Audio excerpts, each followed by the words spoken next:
अस्सलाम वालेकुम दोस्तों, उम्मीद है खैरियत से होंगे। ये हमारे पास टीपी है 3 फेज़ की 32 एम्पेयर की। ये देखिए C32 मतलब ये होता है कि ये 32 एम्पेयर होता है, ठीक है।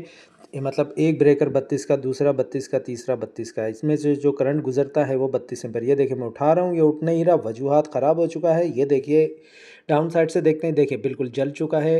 टीपी में अगर एक ब्रेकर भी ख़राब हो जाए तो दूसरा लगा लेना चाहिए। ये देखिए ये हमारे पास नई टीपी है, ठीक है। ये हम लोग इस तरीके से लगाएंगे, ऊपर हुक बिठाएंगे, ऊपर से लॉक करेंगे और थोड़ा सा ये देखिए ये होते हैं इसके क्लिप, ठीक है। ऊपर की तरफ से हम इसको बिठाएंगे और हल्का सा दबाएंगे और ये देखिए लॉक हो गया। बेहतरीन तरीके से ये बैठ गया। जो कनेक्शन जैसे थे हम वैसे ही लगा देंगे। ये देखिए दोस्तों, ये हम लोगों ने फिट कर दिया, ठीक है। जैसे तारें निकाली थी वैसे ही लगा दी। ये भी 32 एम्पेयर का है। सामने देखेंगे C32, इस पर भी लिखा है, इसका मीन के ये भी 32 एम्पेयर का है।